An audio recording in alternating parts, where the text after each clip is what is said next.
지금 캄보디아가 발칵 뒤집혔습니다.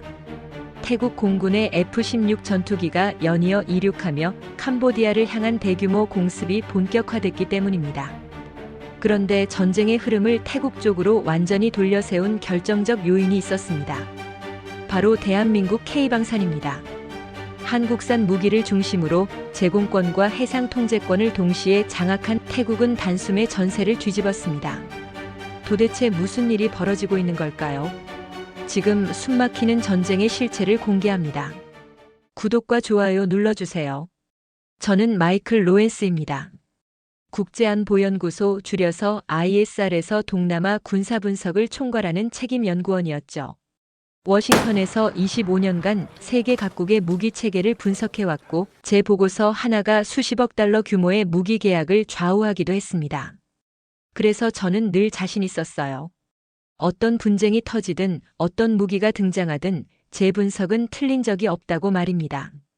2025년 태국과 캄보디아 국경에서 무력 충돌이 격화되기 시작했습니다. 처음에는 사소한 영토 분쟁처럼 보였죠.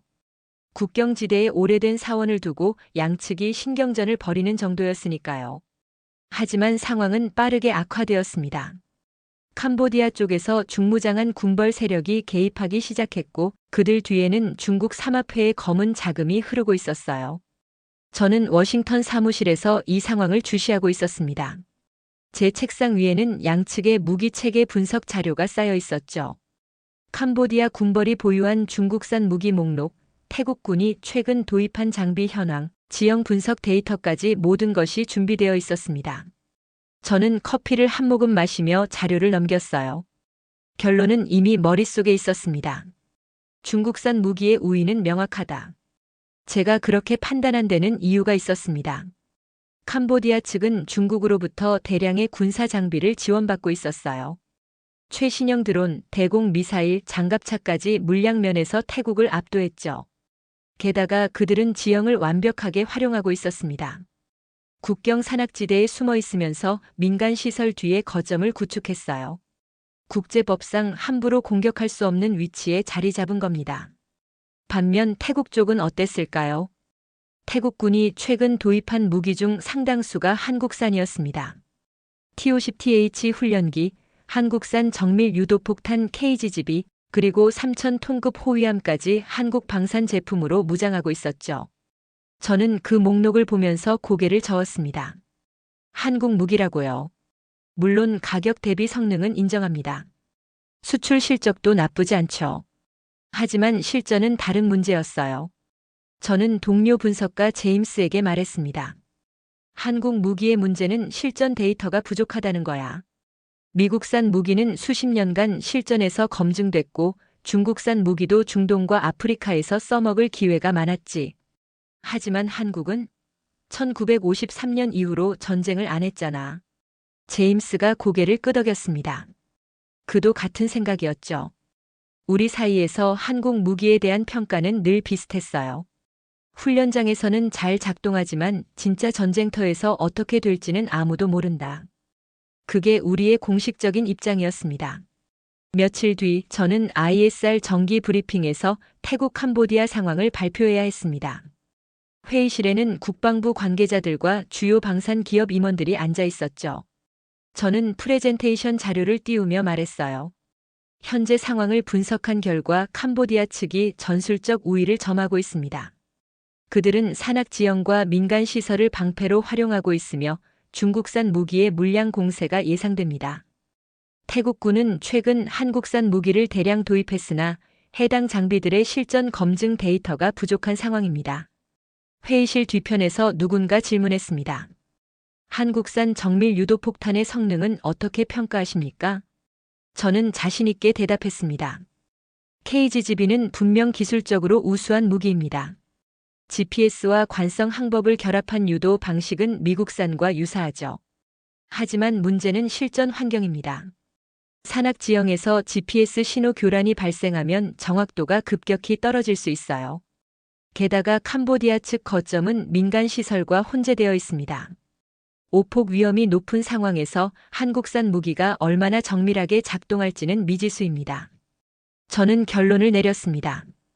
가성비는 인정하지만 전쟁은 가격표로 이기지 않습니다. 회의실에 가벼운 웃음이 번졌어요. 제 표현이 마음에 들었던 모양입니다.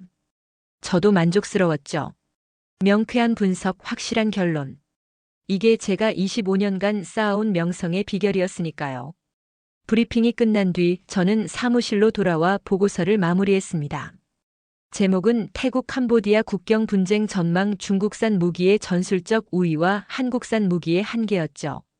저는 그 보고서를 국방부에 제출하면서 확신에 차 있었습니다. 이번 분쟁은 오래가지 않을 거라고, 캄보디아 측이 유리한 위치에서 협상을 끌어낼 거라고 예측했어요.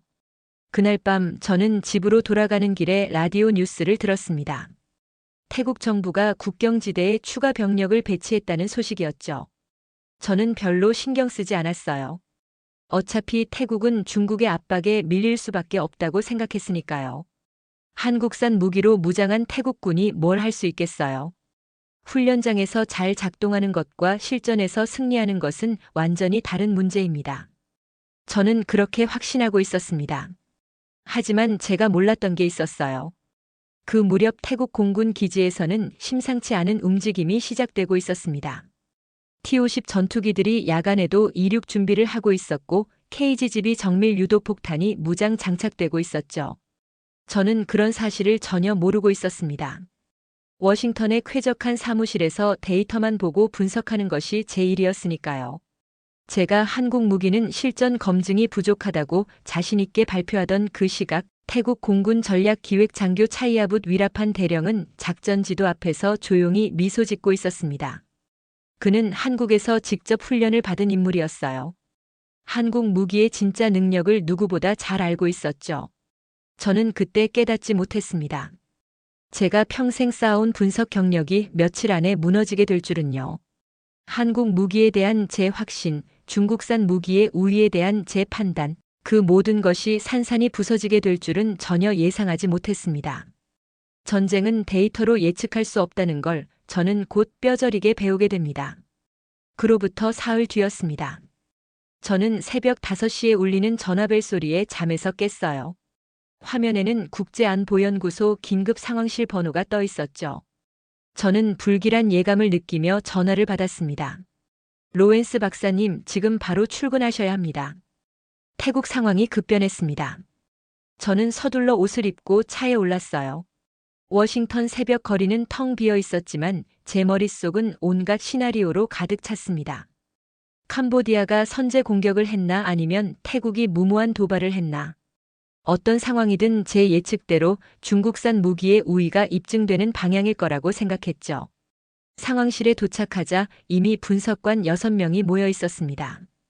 대형 스크린에는 위성 사진이 떠 있었고 모두가 그 화면을 멍하니 바라보고 있었어요. 저는 그들 사이로 걸어가며 물었습니다. 무슨 일이야? 캄보디아가 움직였어? 제임스가 고개를 저었습니다. 그의 얼굴에는 믿을 수 없다는 표정이 역력했죠. 아니요, 태국 공군이 움직였습니다. 그런데 문제는 이걸 직접 보셔야 해요. 저는 스크린 앞으로 다가갔습니다. 화면에는 2장의 위성 사진이 나란히 떠 있었어요. 왼쪽은 어제 촬영된 국경 산악지대 사진이었고 오른쪽은 오늘 새벽에 촬영된 같은 지역 사진이었습니다.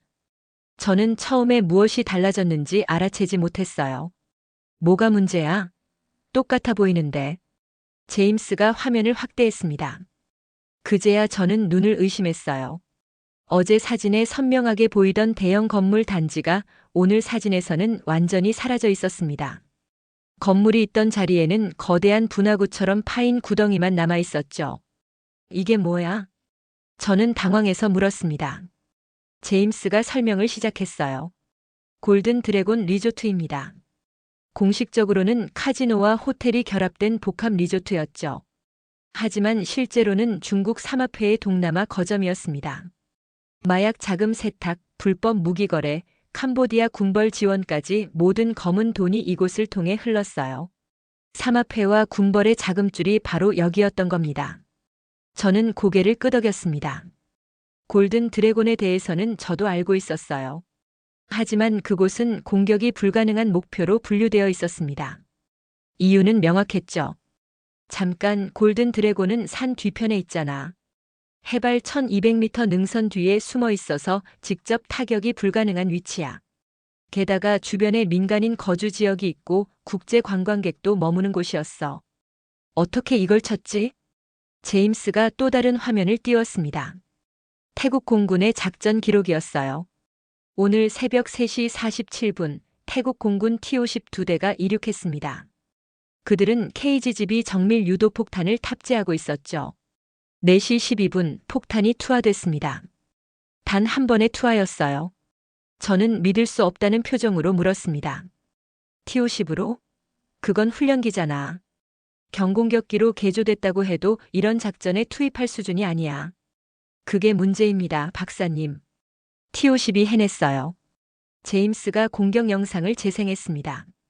적외선 카메라로 촬영된 흑백 영상이었죠. 화면에는 산 능선이 보였고 그 너머로 불빛이 반짝이는 건물 단지가 있었습니다. 골든 드래곤 리조트였어요. 영상 속에서 작은 점 하나가 하늘에서 떨어지기 시작했습니다. KGB 정밀 유도 폭탄이었죠. 저는 숨을 죽이고 지켜봤습니다. 폭탄은 산 능선을 넘어 정확히 건물 중앙으로 떨어졌어요. 섬광이 번쩍이더니 건물 전체가 무너져 내렸습니다. 그리고 놀라운 것은 그 다음이었죠.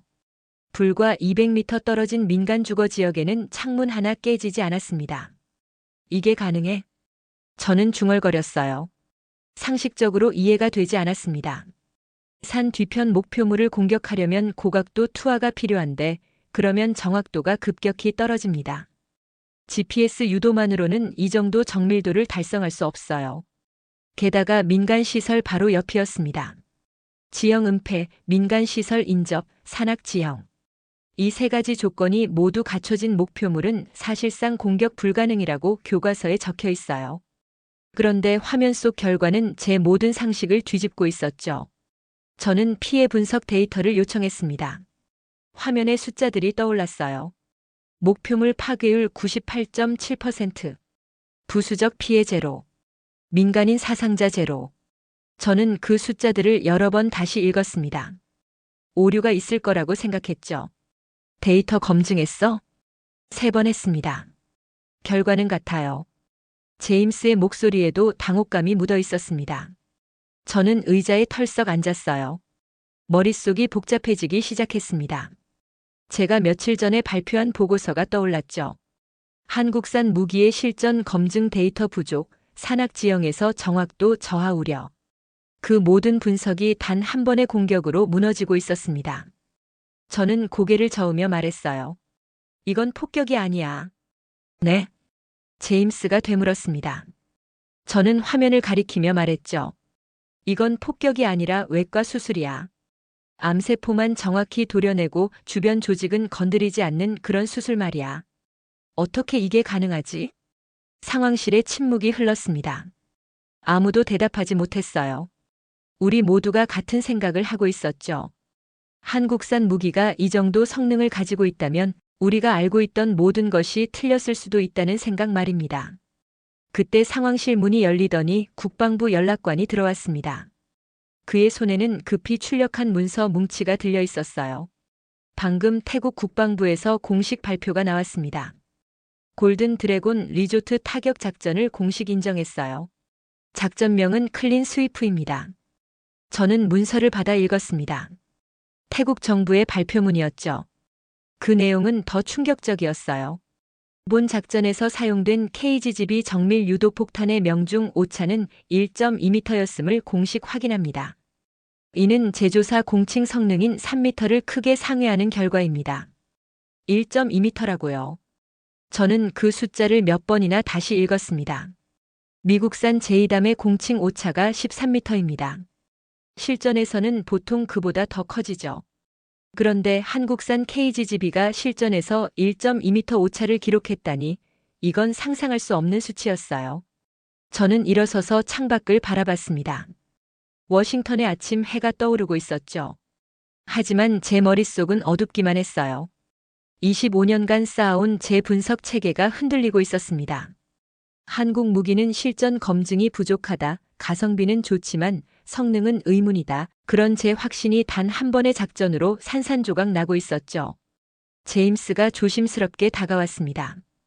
박사님, 어떻게 하시겠습니까? 보고서를 수정해야 할까요? 저는 한참을 망설였어요. 25년 경력의 자존심이 쉽게 꺾이지 않았습니다. 어쩌면 이건 예외적인 경우일 수도 있어요. 운이 좋았던 것일 수도 있고 데이터에 오류가 있을 수도 있죠. 저는 고개를 저었습니다. 아직 판단하기 이르다. 한 번의 작전으로 결론을 내릴 수는 없어. 더 많은 데이터가 필요해. 하지만 속으로는 불안했습니다. 뭔가 잘못됐다는 느낌, 제가 중요한 것을 놓치고 있다는 직감이 계속 저를 괴롭혔어요. 골든 드래곤은 그냥 카지노가 아니었습니다. 삼합회와 군벌의 자금줄이 단 한 번의 폭격으로 끊어진 겁니다. 그것도 불가능하다고 여겨지던 조건에서요. 그날 오후 저는 위성 사진을 다시 한번 들여다봤습니다. 분화구처럼 파인 자리, 그리고 멀쩡하게 서 있는 주변 건물들. 그 대비가 너무나 선명했어요. 산 뒤에 숨으면 안전하다는 공식, 민간시설 옆에 있으면 못 친다는 상식. 그 모든 것이 무력화된 현장이었습니다. 저는 중얼거렸습니다. 이건 무기가 아니야. 이건 뭔가 다른 거야. 그때까지만 해도 저는 그게 뭔지 정확히 알지 못했습니다. 하지만 곧 알게 되죠. 한국이 판 것은 무기가 아니라 전쟁을 설계하는 방식이었다는 것을요. 저는 그날 밤 잠을 이루지 못했습니다. 침대에 누워 천장을 바라보며 계속 같은 질문을 되뇌었어요. 어떻게 가능했을까? 산 뒤편 목표물, 민간시설 인접, GPS 교란 가능 지역. 이 세 가지 조건이 동시에 충족된 상황에서 1.2m 오차라니요. 제가 알고 있는 무기공학의 상식으로는 도저히 설명이 되지 않았습니다. 다음 날 아침 저는 평소보다 1시간 일찍 사무실에 도착했어요. 책상 위에는 어젯밤 요청해둔 추가 자료들이 쌓여 있었죠. 태국 공군의 작전 기록, KGB 폭탄의 기술 사양서, 그리고 공격 당시 위성이 촬영한 연속 사진들이었습니다. 저는 커피 한 잔을 내려놓고 분석에 들어갔어요. 먼저 폭탄의 궤적을 추적했습니다. TO-12 이륙한 시각부터 폭탄이 투하된 시각, 그리고 목표물의 명중한 시각까지 모든 데이터를 시간순으로 정리했죠. 저는 계산기를 두드리며 낙하 궤적을 역산해 봤어요. 투하고도, 항공기 속도, 풍속과 풍향까지 모두 대입했습니다. 이상하네. 저는 중얼거렸어요. 계산 결과가 맞지 않았습니다. 일반적인 GPS 유도 폭탄이라면 이 조건에서 최소 8m 이상의 오차가 발생해야 정상이에요. 산악 지형에서 GPS 신호가 반사되면서 생기는 다중 경로 오류 때문이죠. 그런데 실제 결과는 1.2m였습니다. 뭔가 다른 요소가 작용한 게 분명했어요. 저는 KGB의 기술 사양서를 다시 펼쳤습니다.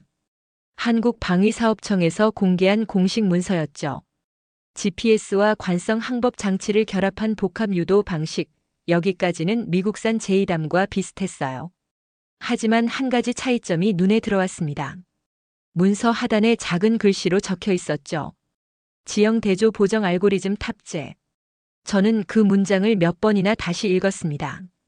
지형 대조 보정이라고요. 이건 순항 미사일에나 쓰이는 기술이에요. 폭탄이 낙하하면서 실시간으로 지형을 스캔하고 미리 입력된 지형 데이터와 대조해서 위치를 보정하는 방식이죠.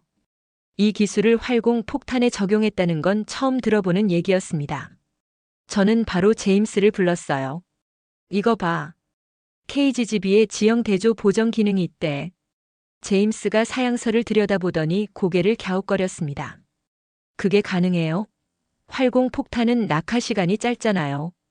지형 대조를 할 시간이 없을 텐데. 그게 바로 내가 이해 못하는 부분이야. 저는 다시 위성 사진을 꺼냈습니다.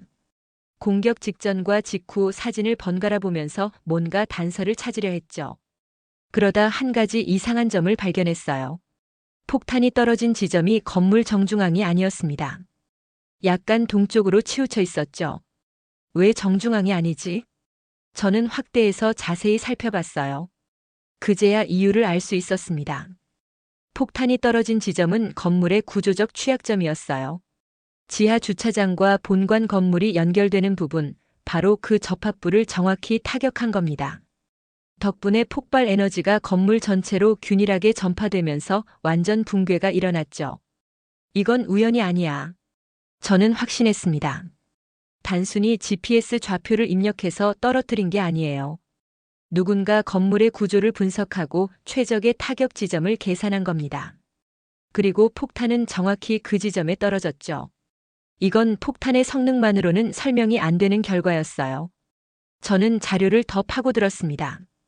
태국 공군이 이 작전을 준비하는데 얼마나 걸렸는지, 어떤 정보를 수집했는지 알고 싶었죠. 며칠간 수소문한 끝에 태국 국방부 관계자와 연결될 수 있었어요. 그가 들려준 이야기는 제 예상을 완전히 뒤집었습니다. 한국 기술팀이 3개월 전부터 현지에 와 있었습니다. 저는 귀를 의심했어요. 한국 기술팀이 왜 태국에 있었을까요? 관계자의 설명에 따르면 한국은 단순히 무기만 판 게 아니었습니다. 무기 운용 훈련, 표적 분석 시스템, 정밀 타격 계획 수립까지 패키지로 제공했다는 거예요. 한국 엔지니어들이 직접 태국 공군과 함께 작전을 설계했다고 했습니다. 잠깐, 그럼 골든 드래곤 타격도 한국 팀이 계획한 거야? 직접적으로는 아닙니다. 하지만 표적 분석 방법론과 타격 계획 수립 절차는 한국 팀이 가르쳐 준 거죠. 태국 공군은 그 방식대로 작전을 수행했을 뿐입니다. 저는 전화를 끊고 한참을 멍하니 앉아 있었어요. 머릿속에서 퍼즐 조각들이 맞춰지기 시작했습니다. KGB의 정밀도가 높은 건 폭탄 자체의 성능 때문만이 아니었어요. 표적을 어떻게 분석하고 어디를 타격할지 결정하는 전체 프로세스가 다른 거였습니다. 미국식 정밀 타격은 GPS 좌표 중심이에요. 목표물의 위도와 경도를 입력하고 폭탄이 그 좌표로 날아가는 방식이죠. 오차가 생기면 주변 피해가 발생하고 그건 감수해야 할 부수적 손실로 처리됩니다. 하지만 한국의 방식은 달랐어요. 좌표가 아니라 구조를 분석하는 겁니다. 건물이 어떻게 지어졌는지, 어디를 치면 완전히 무너지는지, 주변에 피해를 주지 않으려면 폭발력을 어떻게 조절해야 하는지. 이 모든 걸 사전에 계산하고 최적의 타격 계획을 수립하는 거죠. 폭탄은 그 계획을 실행하는 도구일 뿐이었어요. 저는 손으로 이마를 짚었습니다. 25년간 무기 분석을 해왔는데 이런 관점은 처음이었어요. 저는 항상 무기의 스펙만 봤습니다. 사거리가 얼마인지, 폭발력이 얼마인지, 명중률이 몇 %인지. 하지만 한국은 그런 숫자 너머를 보고 있었던 거예요. 제임스가 다가와서 물었습니다. 박사님, 결론이 나왔어요? 저는 잠시 망설이다가 대답했어요. 이건 폭탄 성능의 문제가 아니야. 그럼 뭔데요? 사고 체계의 문제야. 제임스가 이해하지 못하겠다는 표정을 지었습니다. 저는 설명을 이어갔죠. 미국은 무기를 만들어서 팔아. 성능 좋은 폭탄, 정확한 미사일, 강력한 전투기. 그리고 구매국이 알아서 쓰라고 하지. 하지만 한국은 달라. 무기만 파는 게 아니라 그 무기를 어떻게 써야 하는지까지 함께 가르쳐 주는 거야. 표적 분석법, 작전 계획 수립, 효과 평가까지 전부 패키지로 제공하는 거지. 저는 잠시 숨을 골랐습니다. 오차 범위가 수십 미터에서 사실상 0으로 줄어든 건 폭탄이 좋아져서가 아니야. 어디를 쳐야 하는지 정확히 알고 쳤기 때문이야. 그게 차이점이야. 제임스가 천천히 고개를 끄덕였어요. 하지만 저는 아직 불안했습니다. 이게 사실이라면 제가 지금까지 해온 모든 분석이 근본적으로 잘못된 거니까요. 무기의 스펙만 비교해서 승패를 예측하는 건 의미가 없어지는 겁니다. 그날 저녁 저는 퇴근하지 않고 사무실에 남았어요. 책상 위에는 한국 방산 수출 자료들이 쌓여 있었죠. T-50 K9 자주포, K2 전차 잠수함 호위함. 저는 그 목록을 하나씩 살펴보며 새로운 눈으로 분석하기 시작했습니다. 단순히 무기를 파는 게 아니었어요. 한국은 전쟁을 수행하는 방식 자체를 수출하고 있었습니다. 그리고 저는 그걸 지금까지 완전히 놓치고 있었던 거죠. 창밖으로 워싱턴의 야경이 보였습니다. 저는 중얼거렸어요. 대체 한국은 언제부터 이렇게 된 거지? 그 질문에 대한 답은 아직 찾지 못했습니다. 하지만 한 가지는 확실했어요. 제가 알던 세계 무기 시장의 판도가 바뀌고 있다는 것. 그리고 저는 그 변화를 너무 늦게 알아챘다는 것 말입니다. 골든 드래곤 타격 이후 48시간이 지났습니다. 저는 상황실에서 실시간으로 들어오는 정보를 모니터링하고 있었어요. 캄보디아 측의 반응이 궁금했죠. 삼합회 자금줄이 끊어졌으니 당연히 보복 공격이 있을 거라고 예상했습니다. 중국산 드론을 동원한 기습이든 박격포 공격이든 뭔가 움직임이 있어야 정상이었어요. 그런데 이상했습니다.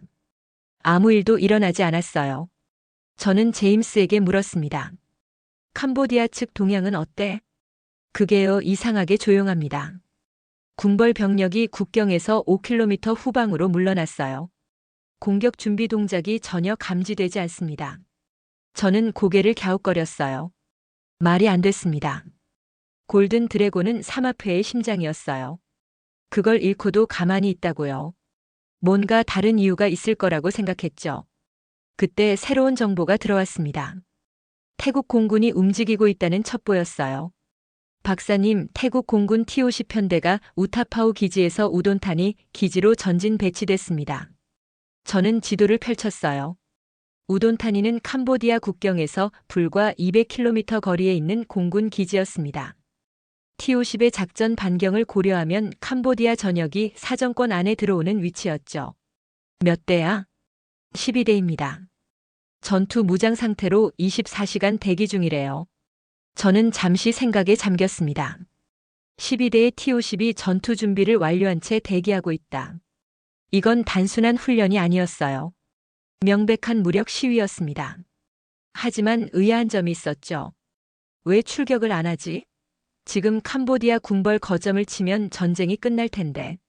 제임스가 어깨를 으쓱했습니다. 저도 이해할 수 없었어요. 태국이 압도적 우위를 점하고 있는데 왜 공격하지 않는 걸까요? 며칠 뒤 저는 그 이유를 알게 됐습니다. 태국 국방부 관계자와 다시 통화할 기회가 있었거든요. T-50 편대가 출격하지 않는 이유가 뭡니까? 관계자는 웃으며 대답했어요. 출격할 필요가 없으니까요. 무슨 말이죠?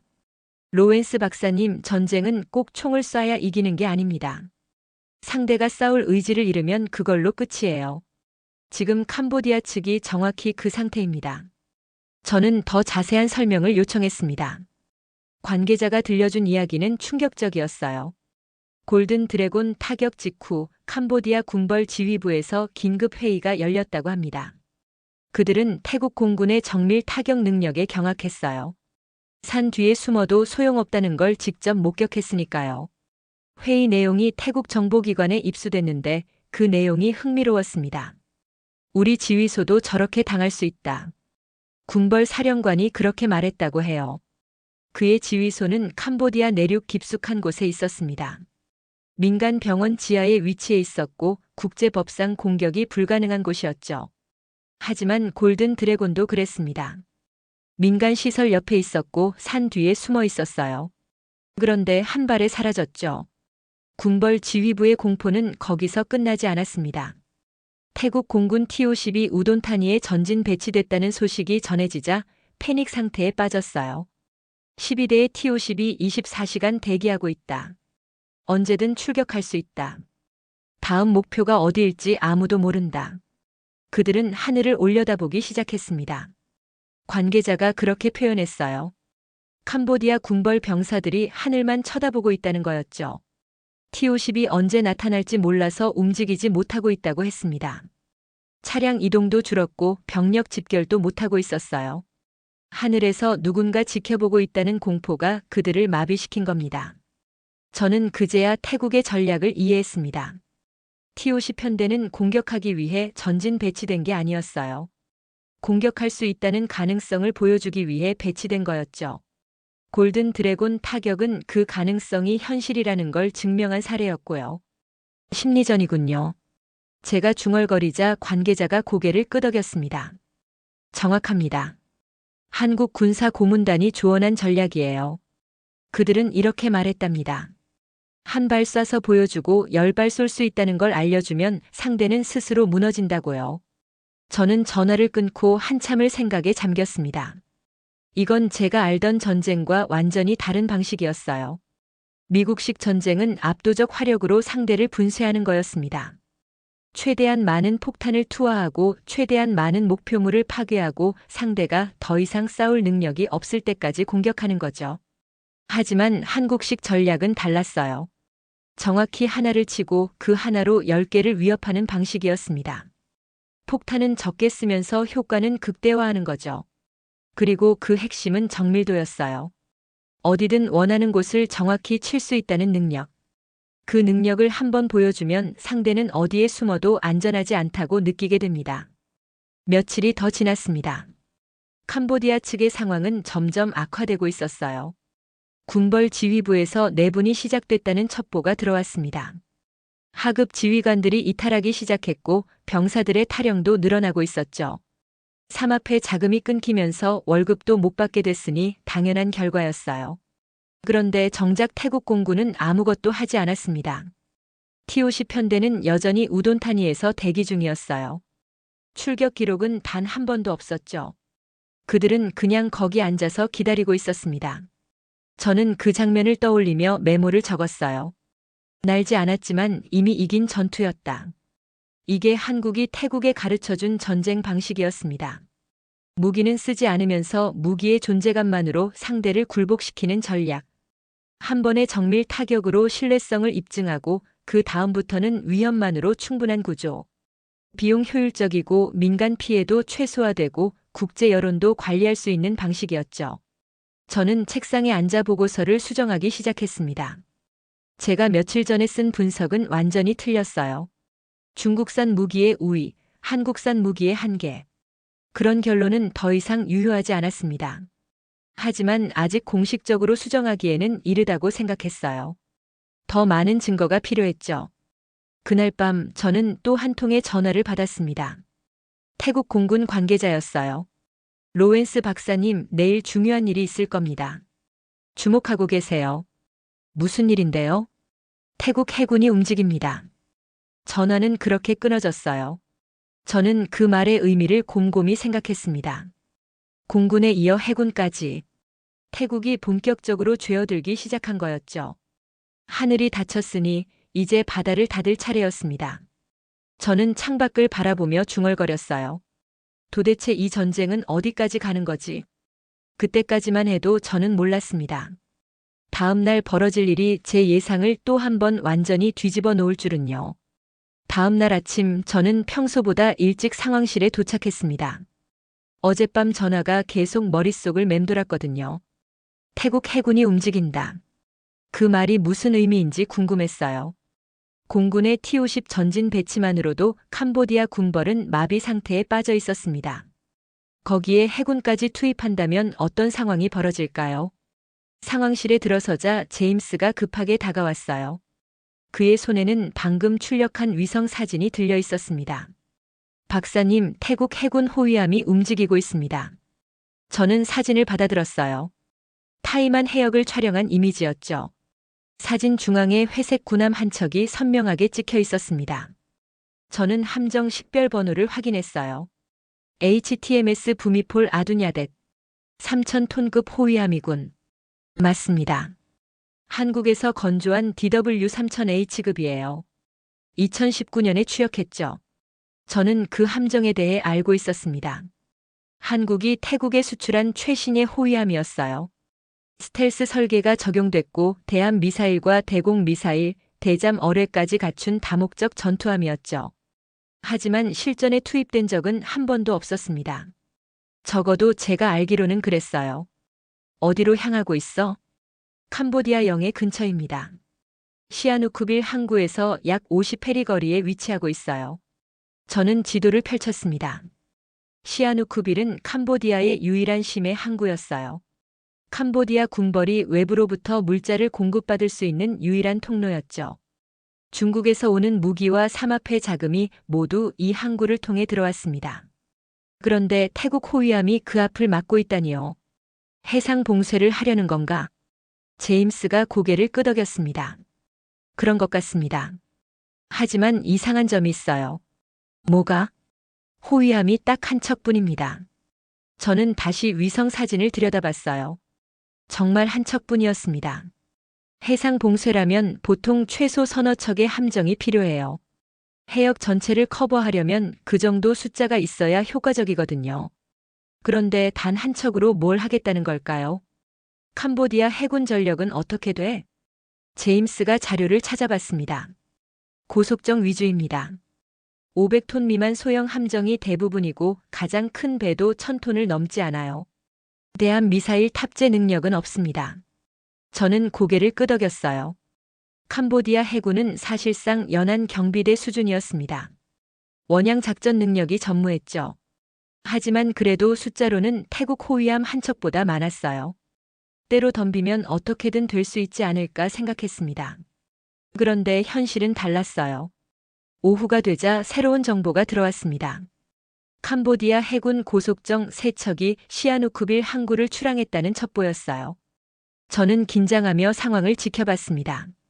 드디어 충돌이 벌어지는 건가 싶었죠. 하지만 결과는 의외였습니다. 고속정들이 회항하고 있습니다. 제임스가 보고했어요. 저는 믿을 수 없다는 표정으로 물었습니다. 뭐라고? 교전도 없이? 네, 태국 호위함에서 30페리 거리까지 접근했다가 그냥 돌아갔어요. 저는 이해할 수 없었습니다. 왜 돌아간 걸까요? 아직 사거리 밖이었는데 왜 더 접근하지 않은 걸까요? 저는 그 이유를 알아내기 위해 수소문을 시작했어요.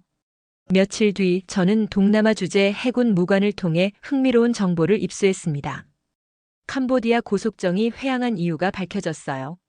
그들은 태국 호위함의 레이더에 포착됐다는 걸 알았습니다. 무관이 설명했어요. 그게 왜 문제죠? 레이더에 잡히는 건 당연한 거 아닙니까? 문제는 그 레이더가 사격 통제 레이더였다는 겁니다. 저는 그 말의 의미를 곱씹었어요. 사격 통제 레이더가 조사된다는 건 미사일 발사 준비가 완료됐다는 뜻입니다. 태국 호위함이 캄보디아 고속정을 조준하고 있었던 거죠. 그 순간 고속정 승조원들은 자신들이 죽음의 문턱에 서 있다는 걸 깨달았을 겁니다. 부미폴 아두냐댓에 탑재된 대함 미사일이 뭔지 아십니까?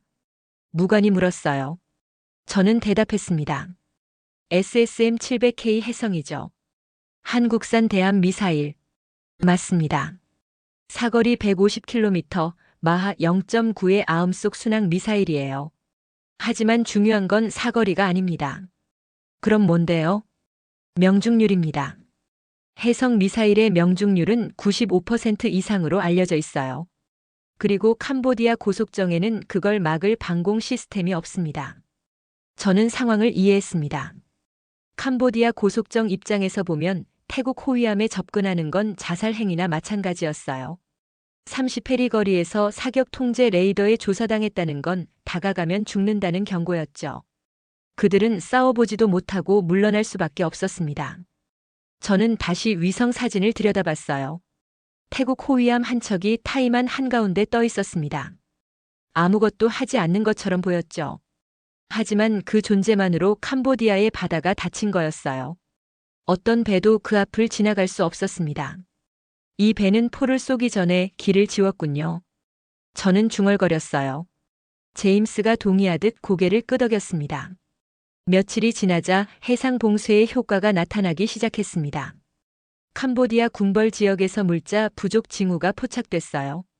연료가 떨어지고 있었고 탄약 보급도 끊겼습니다.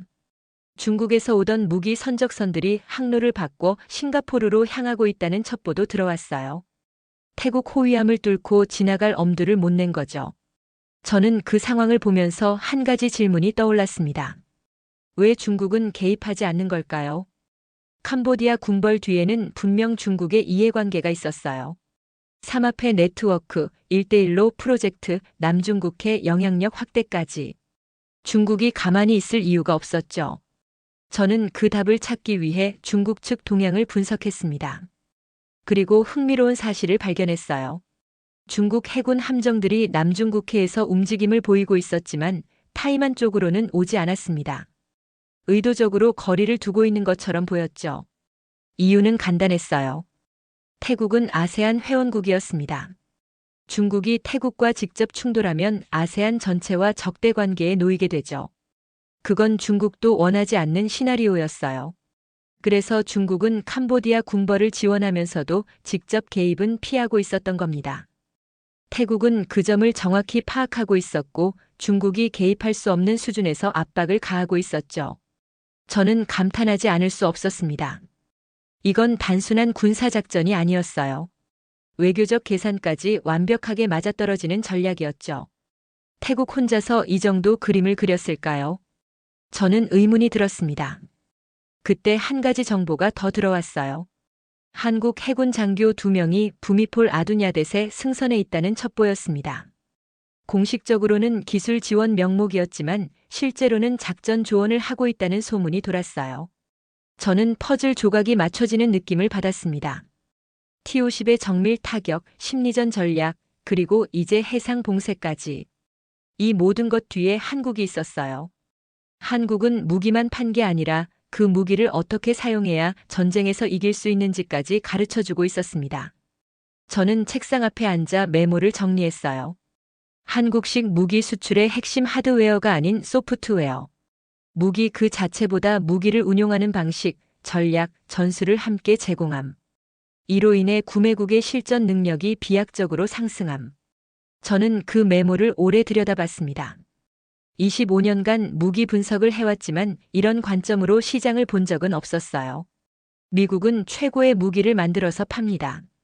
하지만 그 무기를 어떻게 써야 하는지는 구매국이 알아서 하라고 하죠.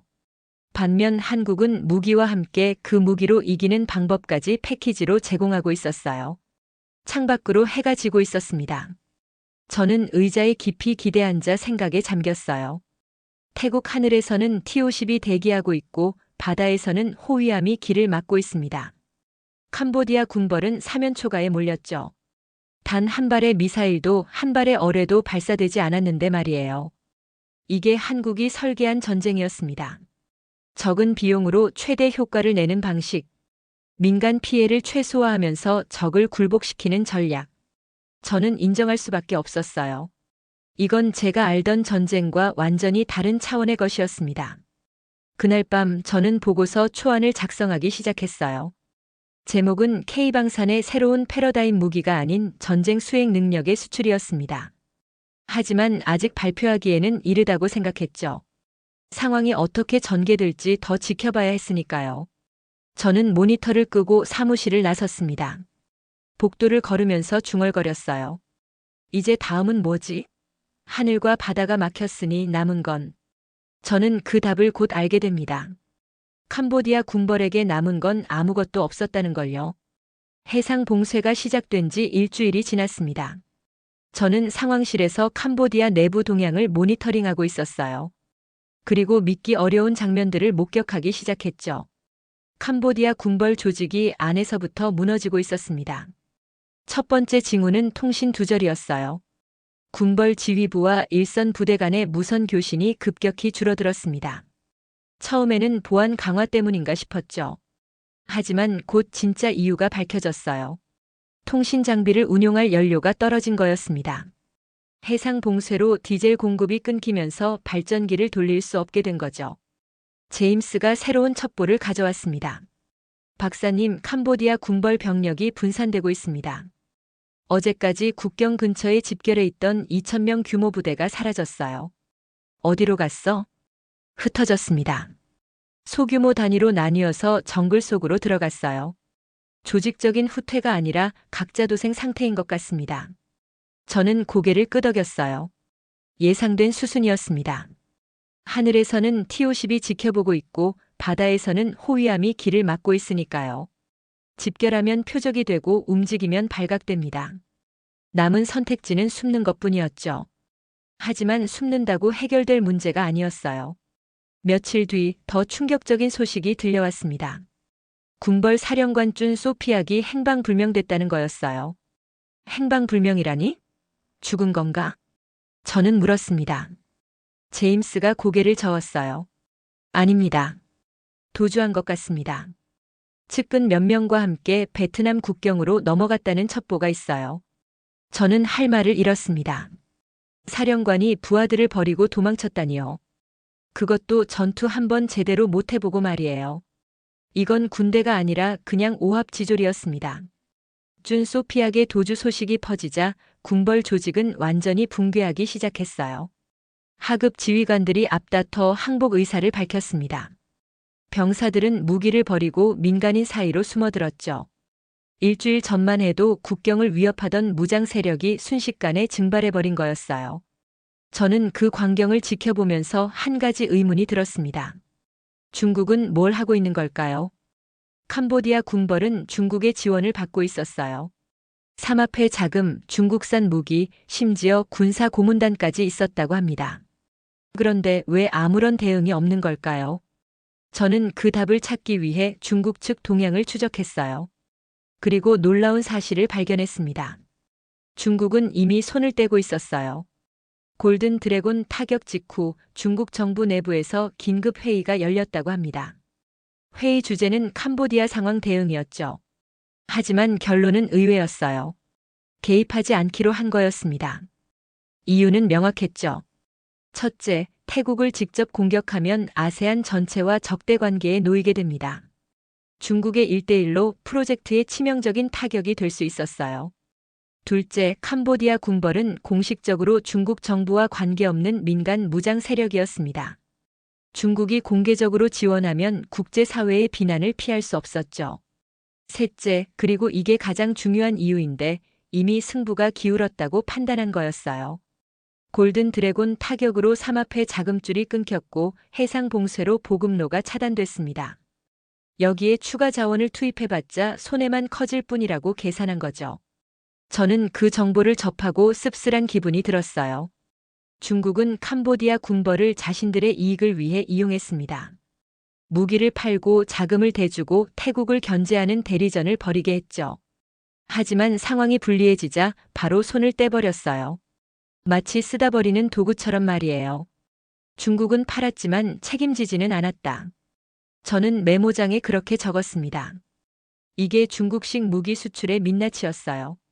무기만 넘기고 뒤는 알아서 하라는 방식. 구매자가 곤경에 처해도 구해주지 않는 거래관계. 캄보디아 군벌은 그걸 뼈저리게 깨달았을 겁니다. 하지만 이미 늦었죠. 중국의 방치가 확인되자 군벌 조직의 붕괴는 더욱 가속화됐습니다.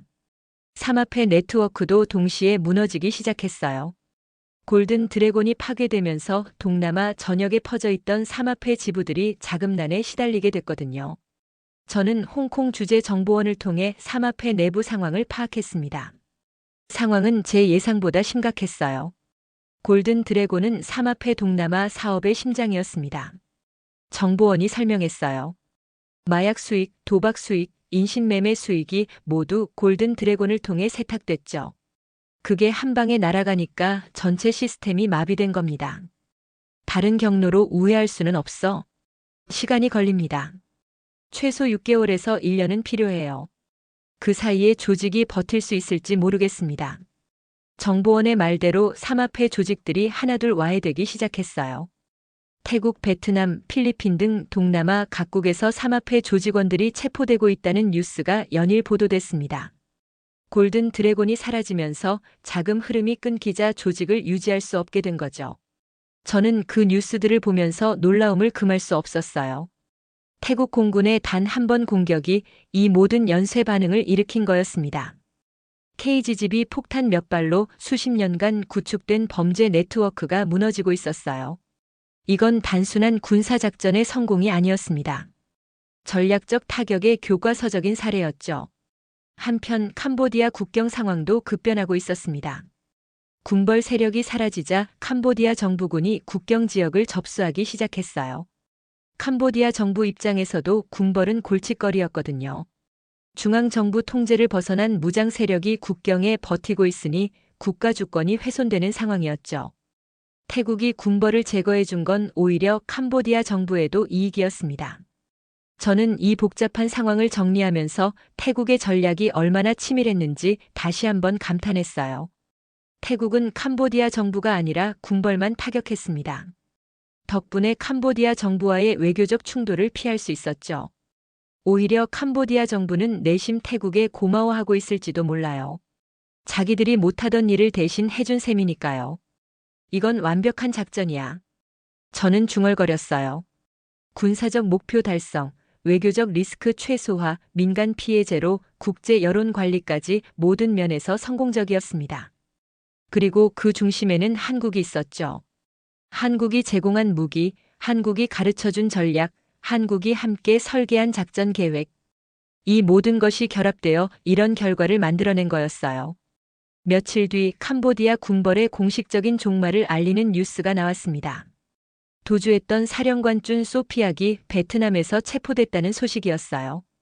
베트남 정부가 태국의 요청을 받아들여 그를 구금한 거였죠. 삼합회와 연계된 범죄 혐의로 국제 수배 중이었으니 베트남 입장에서도 거절할 이유가 없었습니다. 저는 그 뉴스를 보면서 한 시대가 끝났다는 걸 느꼈어요.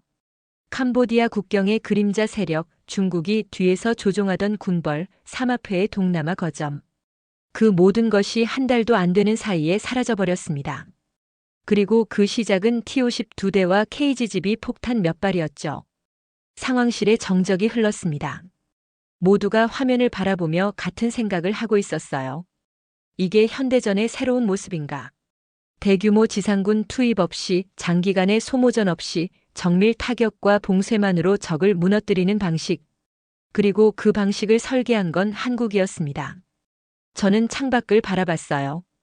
워싱턴의 하늘은 맑았습니다. 하지만 제 마음은 복잡하기만 했죠. 25년간 미국이 세계 최강이라고 믿어왔습니다.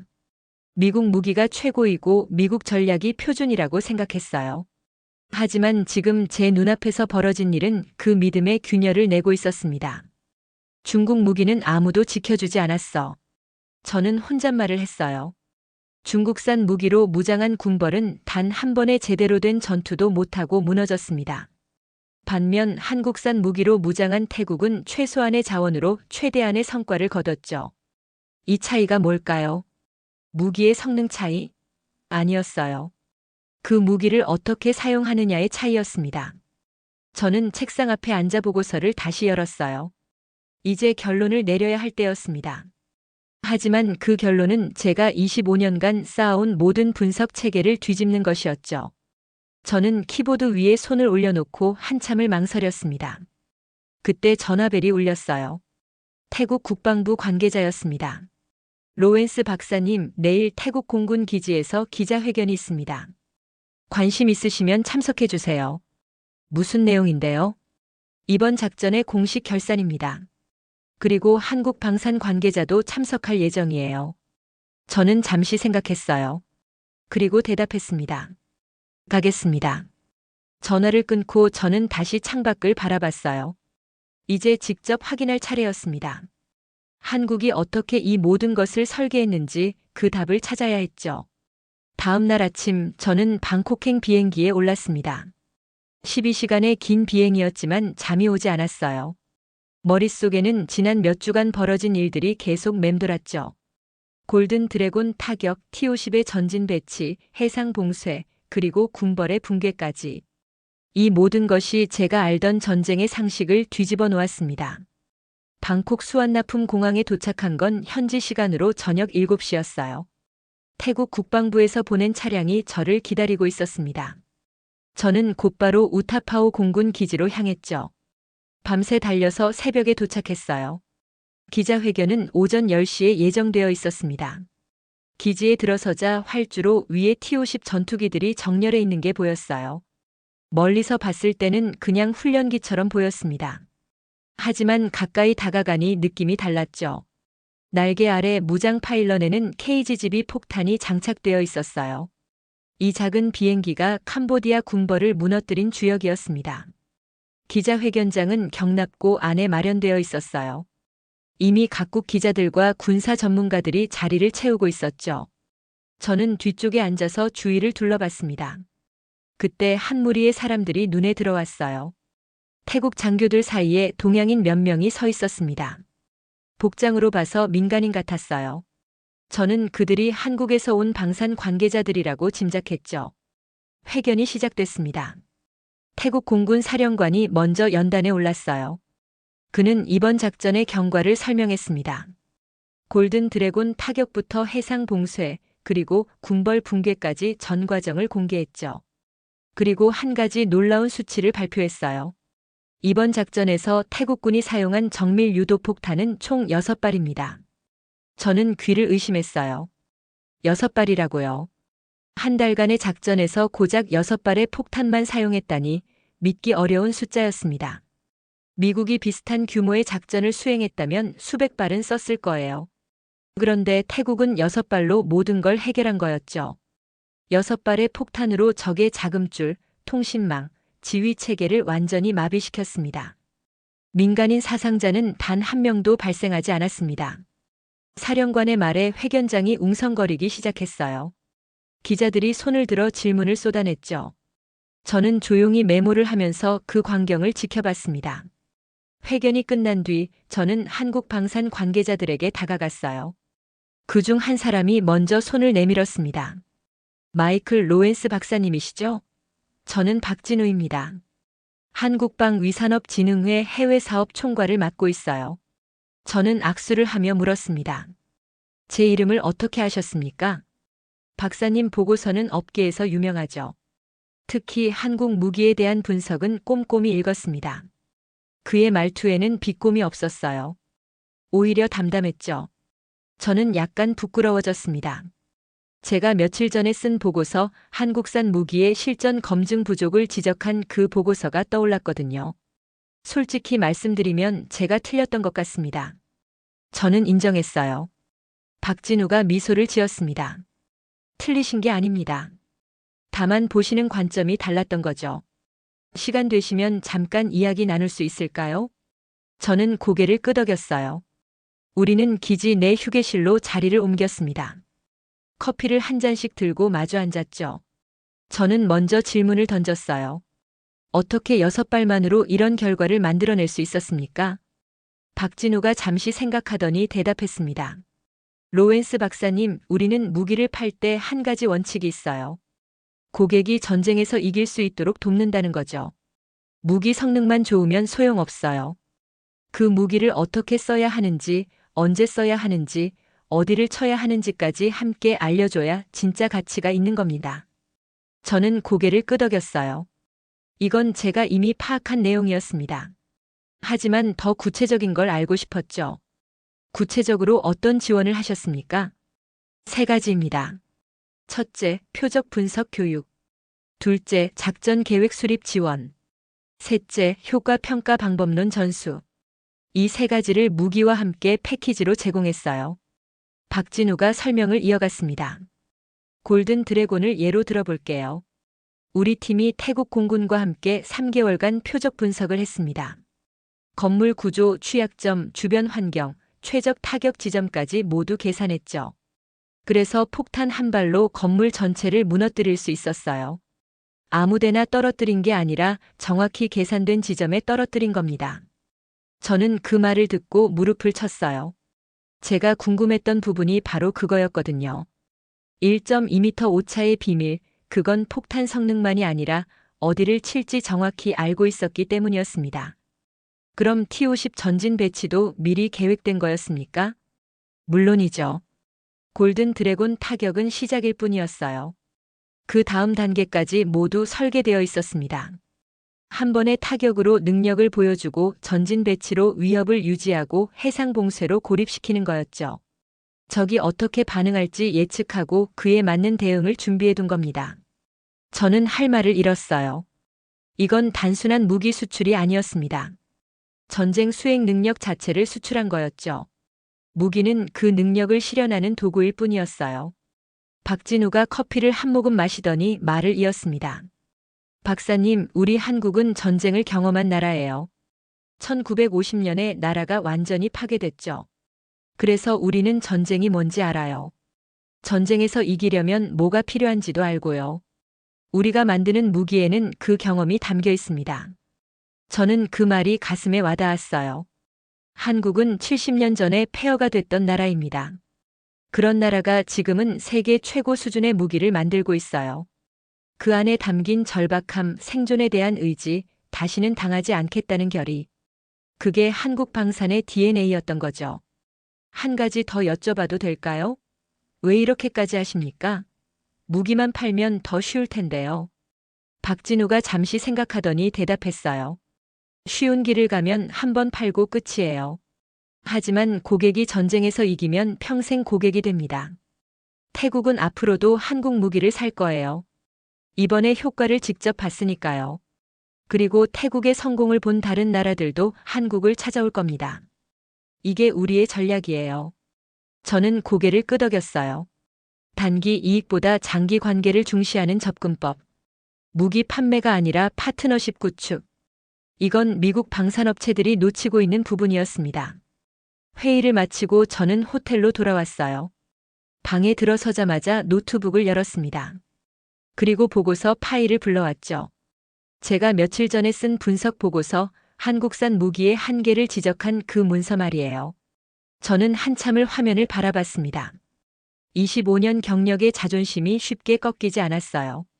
하지만 눈앞의 현실을 부정할 수는 없었죠.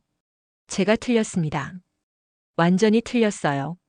무기의 스펙만 보고 성능을 평가했던 저의 방식이 근본적으로 잘못된 거였습니다. 저는 키보드 위에 손을 올렸어요. 그리고 보고서 제목을 지웠습니다. 새로운 제목을 입력했죠. K방산의 재평가 무기가 아닌 전쟁 설계 능력의 수출. 서론부터 다시 썼어요. 기존 분석이 틀렸다고 인정하는 것부터 시작했습니다. 본 보고서는 필자의 이전 분석을 전면 수정하는 내용을 담고 있다. 태국 캄보디아 국경 분쟁에서 관찰된 실전 데이터는 한국산 무기 체계에 대한 기존 평가가 근본적으로 잘못되었음을 보여준다. 저는 밤새 보고서를 썼어요. 골든 드래곤 타격 분석, T-50 전진 배치의 전략적 의미, 해상 봉쇄의 효과, 그리고 한국식 무기 수출 모델의 특성까지 모든 내용을 담았습니다. 결론 부분에서 저는 이렇게 썼죠. 한국은 무기를 판 게 아니라 전쟁을 설계했다. 무기는 그 설계를 실현하는 도구에 불과하다. 이러한 접근법은 기존 무기 시장의 패러다임을 근본적으로 바꿀 잠재력을 가지고 있다. 미국 방산업계는 이 변화를 주시해야 한다. 새벽 5시가 되어서야 보고서를 완성했어요. 저는 의자에 기대앉아 창밖을 바라봤습니다. 방콕의 하늘이 서서히 밝아오고 있었죠. 저는 피곤했지만 마음은 개운했어요. 25년간 쌓아온 분석 체계가 무너진 건 아팠습니다. 하지만 새로운 관점을 얻은 건 값진 경험이었죠. 저는 보고서 파일을 저장하고 이메일을 열었어요. 워싱턴 본부에 보낼 차례였습니다. 잠시 망설이다가 전송 버튼을 눌렀죠. 이 보고서가 어떤 반응을 불러올지 알 수 없었어요. 어쩌면 제 경력의 치명타가 될 수도 있었습니다. 25년간 틀렸다고 인정하는 건 쉬운 일이 아니니까요. 하지만 저는 후회하지 않았어요. 분석가의 역할은 진실을 말하는 거니까요. 제가 본 진실은 명확했습니다. 한국은 더 이상 무시할 수 있는 존재가 아니에요. 세계 무기 시장의 판도가 바뀌고 있고 그 중심에 한국이 있습니다. 저는 노트북을 덮고 침대에 누웠어요. 눈을 감으면서 중얼거렸습니다. 내가 틀렸어. 완전히 틀렸어. 그 인정이 오히려 저를 자유롭게 했어요. 이제 새로운 눈으로 세상을 볼 수 있게 됐으니까요. 워싱턴으로 돌아온 지 2주가 지났습니다. 제가 보낸 보고서는 예상보다 큰 반향을 일으켰어요. 국방부 고위 관계자들이 직접 연락을 해왔고 의회 청문회 참고인으로 출석해달라는 요청까지 받았죠. 25년간 분석가로 일하면서 이렇게 주목받은 적은 처음이었습니다. 하지만 저를 더 놀라게 한 건 국제사회의 반응이었어요. 태국 캄보디아 국경 분쟁의 결과가 알려지자 전 세계 군사 전문가들이 술렁이기 시작했습니다. 특히 동남아 국가들의 반응이 뜨거웠죠. 먼저 움직인 건 인도네시아였어요. 태국의 성공을 목격한 인도네시아 국방부가 한국과의 무기 도입 협상을 급물살에 올렸습니다. 기존에 진행 중이던 KF-21 전투기 공동 개발 프로젝트에 추가 예산을 배정했고 잠수함 추가 도입 계약도 체결했죠. 인도네시아 국방장관은 기자회견에서 이렇게 말했어요. 태국이 보여준 작전 수행 능력은 인상적이었습니다. 우리도 같은 수준에 도달하고 싶습니다. 한국은 그걸 가능하게 해줄 파트너입니다. 필리핀도 움직였어요. 남중국해에서 중국과 긴장 관계에 있던 필리핀은 한국산 호위함 도입을 결정했습니다. 태국 해군이 단 한 척의 호위함으로 해상 봉쇄에 성공한 걸 보고 자극을 받은 거였죠. 필리핀 해군 사령관은 서울을 방문해서 한국 조선소를 직접 시찰했어요. 말레이시아, 베트남, 싱가포르까지 줄줄이 한국과의 방산 협력을 강화하기 시작했습니다. 동남아 전체가 한국을 향해 눈을 돌린 거였어요. 불과 몇 달 전만 해도 이 지역은 중국과 미국 사이에서 줄타기를 하고 있었습니다. 하지만 이제 새로운 선택지가 생긴 거죠. 바로 한국이었어요. 저는 이 변화를 지켜보면서 역사의 전환점을 목격하고 있다는 느낌을 받았어요.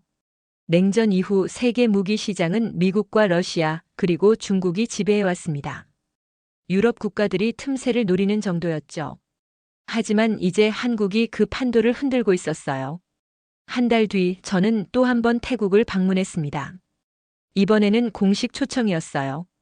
태국 정부가 주최하는 동남아 안보 포럼의 발표자로 참석해달라는 요청을 받았거든요. 저는 기꺼이 수락했습니다.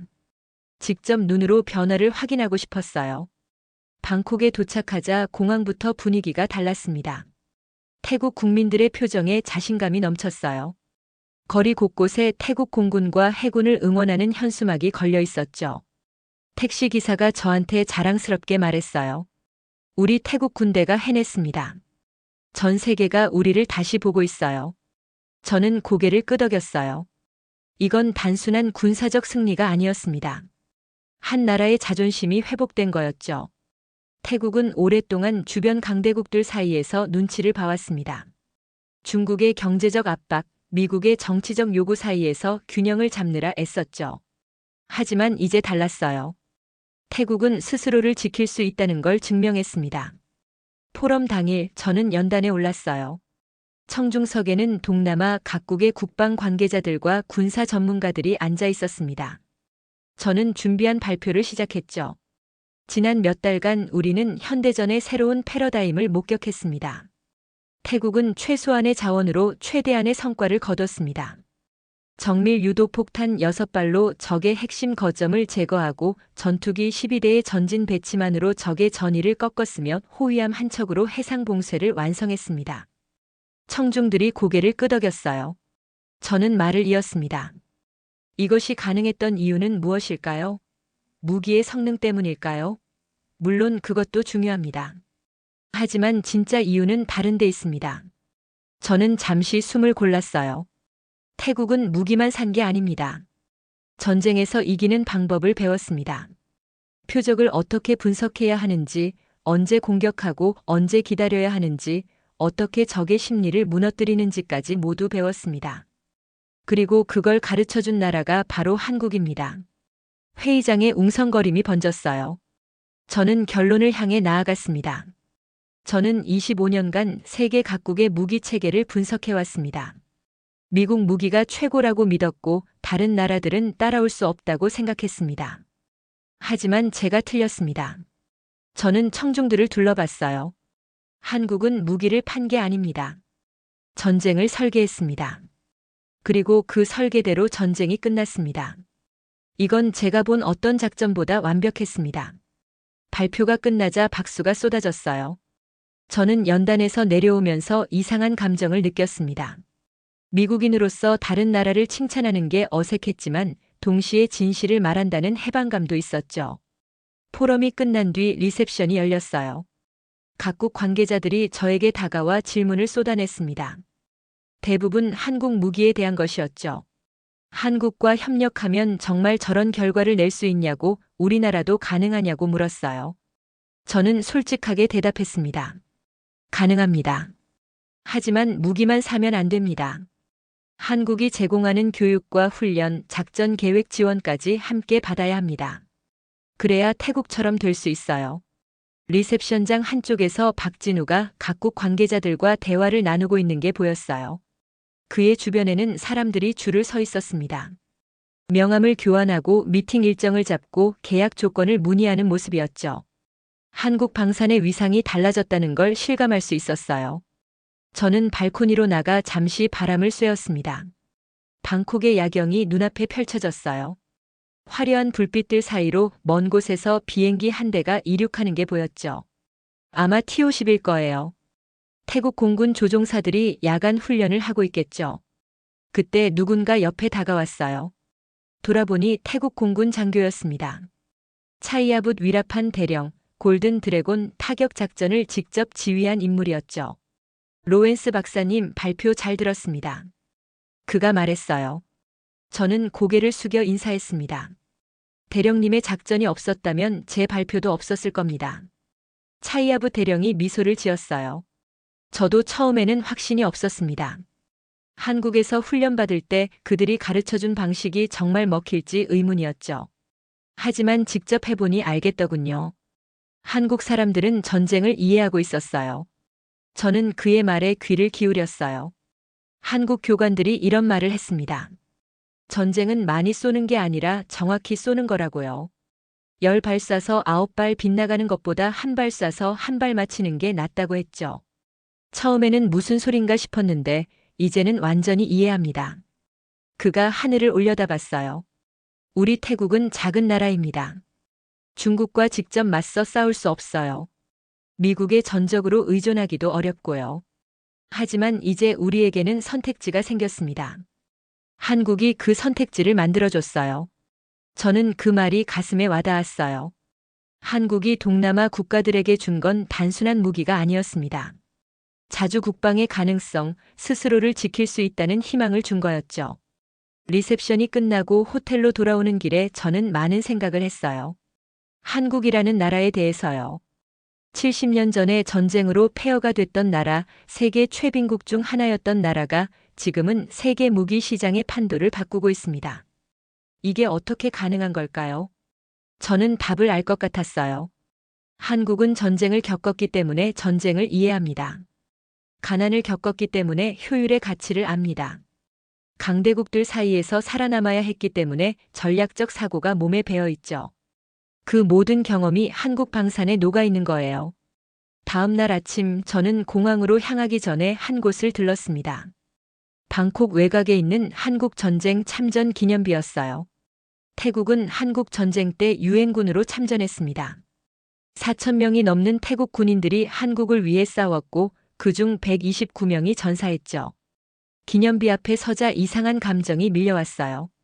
70년 전에 태국 군인들이 한국을 도왔습니다. 그리고 지금은 한국이 태국을 돕고 있어요. 역사의 수레바퀴가 돌아 제자리로 온 것 같았죠. 저는 기념비에 고개를 숙였어요. 그리고 중얼거렸습니다. 감사합니다. 당신들의 희생이 헛되지 않았습니다. 공항으로 가는 차 안에서 저는 창밖을 바라봤어요. 방콕의 거리가 스쳐 지나갔습니다. 오토바이들 사이로 T-50 조종사 모집 광고판이 보였죠. 젊은 태국인들이 공군에 지원하려고 줄을 서 있다고 했어요. 자국 군대에 대한 자부심이 높아진 거죠. 이게 한국이 만들어낸 변화였습니다. 무기만 판 게 아니라 자신감을 심어준 거예요. 스스로를 지킬 수 있다는 믿음, 강대국에 기대지 않아도 된다는 희망을 준 거였죠. 비행기가 이륙했습니다. 저는 창문 너머로 작아지는 방콕을 바라봤어요. 그리고 마지막으로 메모장에 한 문장을 적었습니다. 다음 전쟁을 막고 싶다면 한국을 봐야 한다. 그게 제가 이번 여정에서 얻은 결론이었어요.